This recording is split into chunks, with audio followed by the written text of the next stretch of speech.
Assalamualaikum warahmatullahi wabarakatuh. Di cerita kali ini saya mau bawain cerita dari Mbak Nik ya teman-teman. Ceritanya ini dimulai ketika Mbak Nik umur 10 tahun. Saat itu Mbak Nik masih kelas 4 SD. Itu tahun sekitar 2004. Di tempatnya Mbak Nik itu di Blitar dilanda hujan 3 hari 3 malam ya. Jadi akhirnya terjadilah banjir.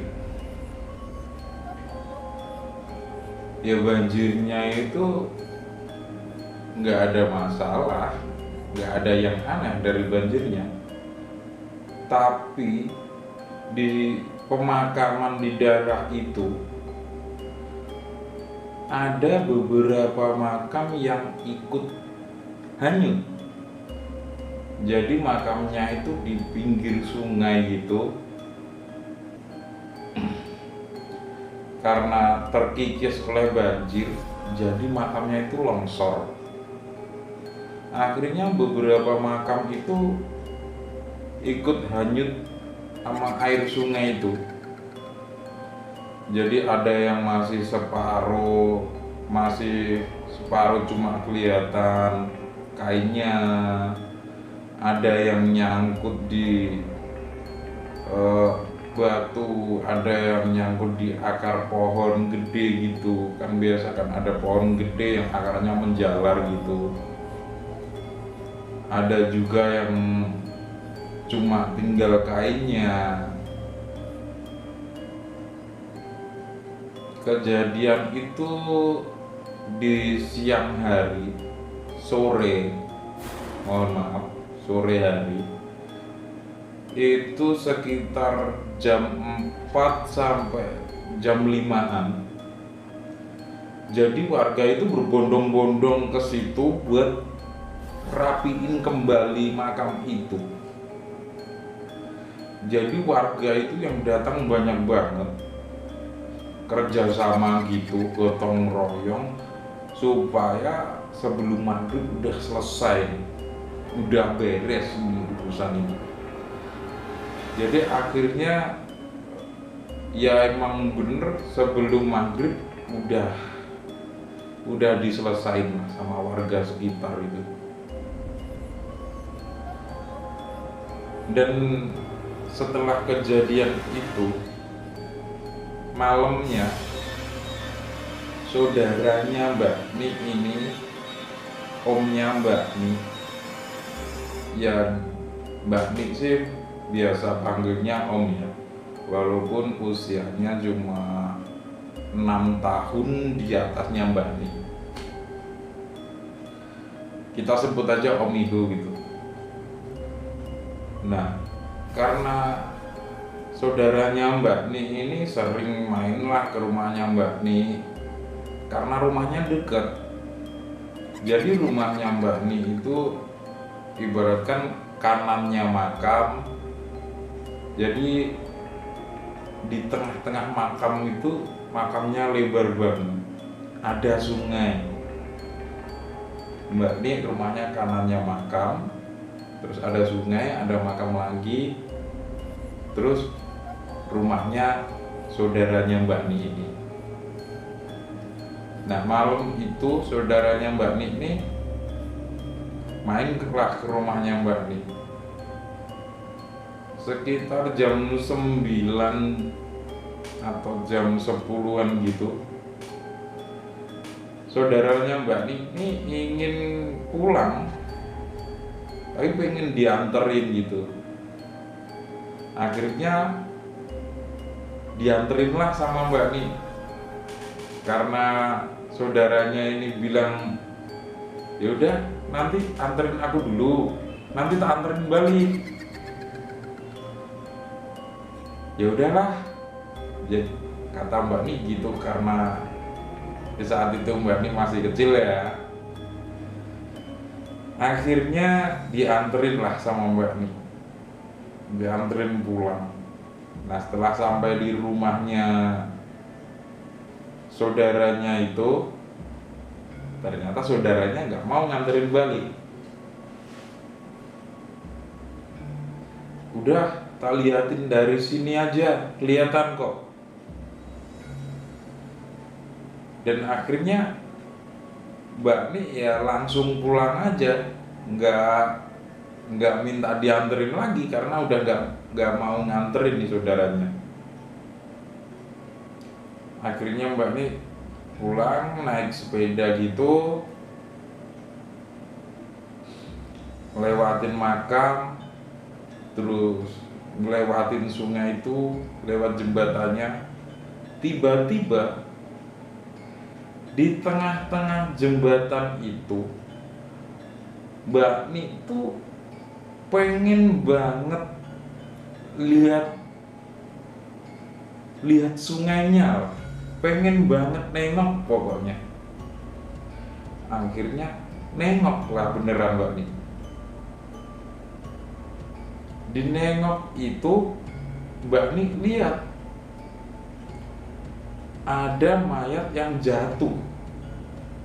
Jadi ketika pertama kali Mbak Ninya lihat nih ada mayat utuh, jadi setengah kelihatan, yang akhirnya jatuh nyemplung lah ke sungai.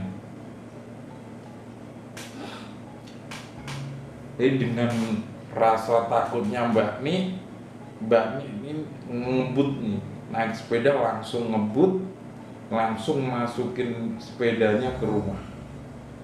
Bret.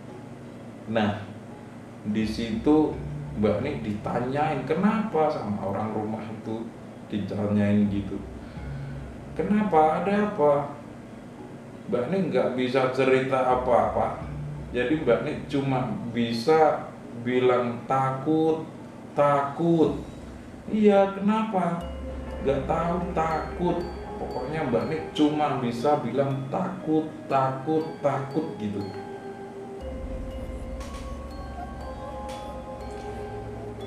Dan akhirnya keesokan harinya Mbak Ni itu demam, menggigil, sakit beberapa hari, dan akhirnya dibawalah ke dokter diperiksa.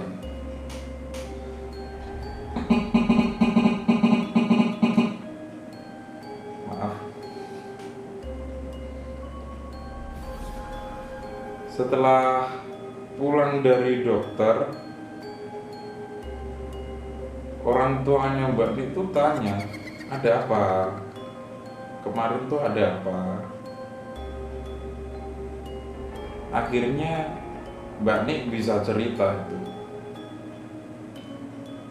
Diceritain lah sama Mbak Ni. Waktu aku nganterin Om pulang, aku pulangnya lihat ini Pak, aku lihat mayat yang jatuh. Jadi dari kuburan jatuh ke sungai Pak. Nah, akhirnya si bapaknya kan kaget. Terus bapaknya tanya-tanya lah ke tetangga. Dan ternyata kata tetangga di situ nggak ada. Setelah itu nggak ada kasus itu lagi. Jadi setelah kasus itu selesai, nggak ada kasus seperti itu lagi.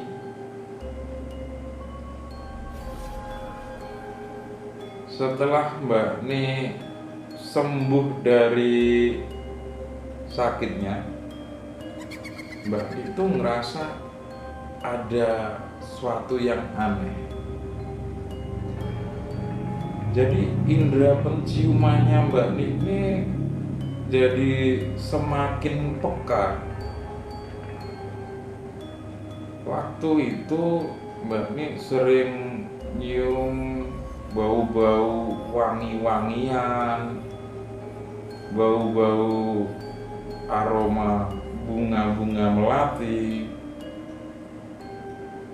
Jadi sering nyium bau menyan, lagi enak-enak ngobrol sama temen-temennya, tiba-tiba ada bau lewat didiemin hilang lagi. Biasanya baru nyampe ke tempat baru itu nyium lah bau menyan, habis itu hilang. Nyium apalagi bau bangkai gitu biasa tuh. Akhirnya dicuekin, hilang lagi. Terus begitu terus.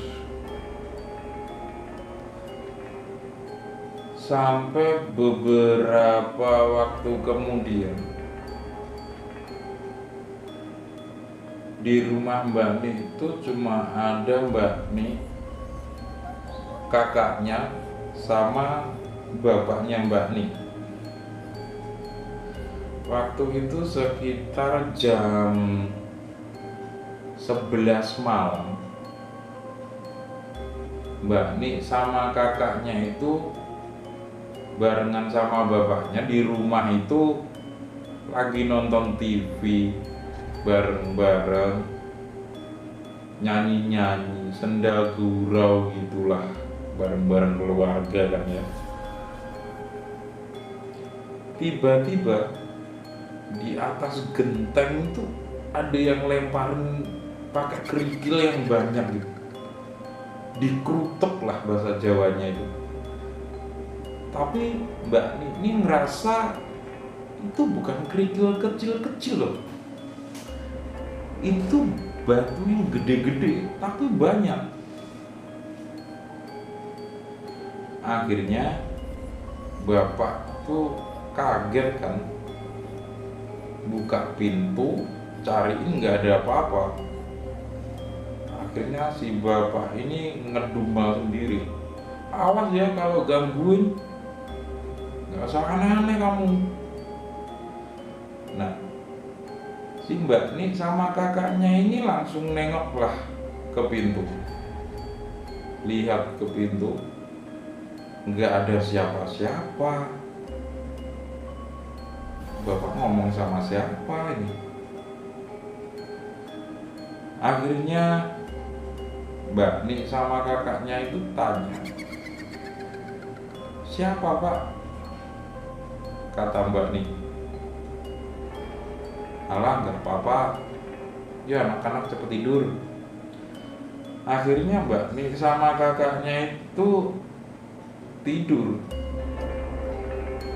tapi juga ketakutan dan penasaran juga.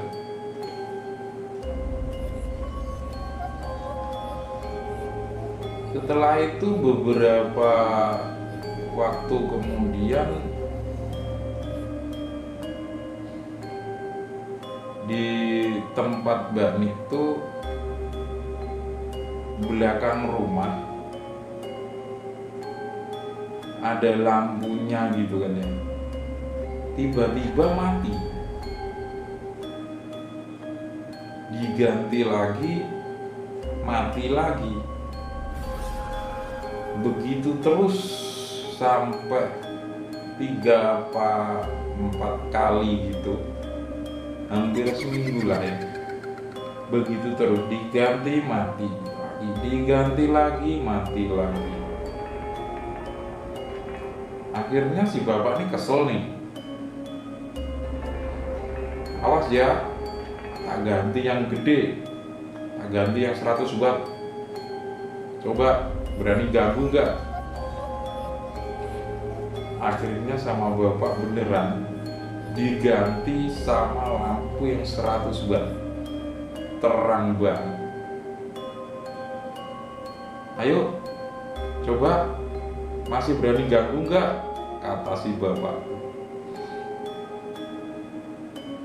Jadi setelah pasang lampu itu sama si bapak ditungguin lampunya. Nah ini Mbak nih sama kakaknya kan penasaran, tanya lah mereka, Pak, ada apa sih? Siapa sih yang ganggu? Itu loh, di belakang pohon nangka itu loh, ada genderuwo yang usil, kata bapaknya. Ini Mbak nih sama kakaknya karena masih anak-anak ya lari lah. Mereka langsung lari ke kamarnya, takut. Dan si bapaknya nungguin lampu itu sampai beberapa hari, tetap ditungguin dan nggak ada apa-apa. Lampunya nggak mati lagi juga. Beberapa bulan kemudian, saat itu bulan Agustus, di Blitar itu ada acara napak tilas. Acaranya itu jalan dari Monumen Trisula sampai alun-alun Ludoyo. Jadi jalannya itu malam biar pesertanya nggak capek kan ya. Nah si kakak karena udah SMA, kakaknya ikutan baris itu, napak tilas itu. Waktu itu jam 2, Mbak ini tiba-tiba pengen nonton. Akhirnya jam 2 itu Mbak Ni ngeluarin motor. Karena depan rumahnya itu belum diaspal, jadi di kanan rumah Mbak Ni ini masih jalan bebatuan, yang utara rumah itu masih tanah lah ya, belum dikasih batu-batu makadam gitu. Akhirnya Mbak Ni lewat kirinya rumah, tapi itu muternya itu sekitar 2 km. Kalau lewat kanannya Mbak Ni itu deket sih, tapi jalannya masih mau diaspal, jadi nggak bisa dilewatin. Itu cuma 300 meter gitu. Akhirnya Mbak Ni muter sambil di jalan tuh, sambil pasti di sana banyak temen-temen. Akhirnya Mbak Ni nyampe di sana, ketemu temen-temennya, nyamperin temen-temennya, ngobrol sambil lihat orang baris. Nah, di jam 4 pagi Mbak Ni ini pengen pulang tiba-tiba. Akhirnya pulanglah nih Mbak Ni lewat jalan yang tadi dilewatin, muter gitu sampai 2 km. Karena rumahnya Mbak Ni masuk gang, terus Mbak Ni masuk gang, lanjut terus, nggak ada apa-apa. Tiba-tiba makin deket sama rumahnya Mbak Ni, sekitar 5 atau 4 rumah dari rumahnya Mbak Ni ini, ada sosok yang gede hitam itu, makin deket makin gede, makin hitam juga, makin deket lagi makin gede, makin hitam juga. Ketika Mbak Ni sampai di depan rumah, tiba-tiba matanya itu tiba-tiba nyala merah. Akhirnya Mbak Ni langsung masukin motor ke garasi, langsung kunci pintu. Dan ternyata bapaknya tiduran di depan TV karena nungguin anak-anaknya. Mbak Ni keluar dan kakaknya Mbak Ni juga ikutan baris, jadi bapaknya nungguin di depan TV lah. Si Mbak Ni ini langsung masuk kamar, dan nggak enaknya lagi kamarnya Mbak Ni itu di depan. Jadi di depan itu kamarnya Mbak Ni masih ada jendelanya, jadi kalau buka jendela itu udah jalan yang tadi, udah ada. Ketika kalau dibuka itu pasti udah bisa lihat si itu tadi, sosok itu tadi. Akhirnya Mbak Ni masuk kamar langsung tengkurap, takut lah. Jadi di tengkurap itu Mbak Ni ngerasa diawasin terus. Mbak Ni merem juga nggak bisa merem, melek juga merem itu ketika kebayang-kebayang. Jadi merem itu kayak tetap lihat sosok itu tadi, matanya merah, gede, merem lagi, matanya merah lagi, dan di sekitar itu kayak Mbak Nik tuh ngerasa diawasin banget. Jadi kayak diintipin dari jendela gitu. Dan Mbak Nik akhirnya berdoa sebisa-bisanya, karena dengan gemeteran banget Mbak Nik itu pakai selimut gitu, berdoa sampai ketiduran. Dan akhirnya setelah kejadian itu Mbak Nik gak berani keluar malam. Palingan juga keluar malam itu sekitar jam 9 gitu udah pulang lah ya. Jam 8 gitu udah pulang. Dan kebanyakan keluar malamnya itu juga malah minta dianterin bapaknya atau kakaknya tadi. Dan alhamdulillah ceritanya udah selesai. Terima kasih buat teman-teman. Dan kalau teman-teman ada cerita yang ingin diceritakan, silahkan hubungi kami. Semua nama dalam cerita kita samarkan untuk melindungi privasi narasumber. Cukup sekian dan terima kasih. Assalamualaikum warahmatullahi wabarakatuh.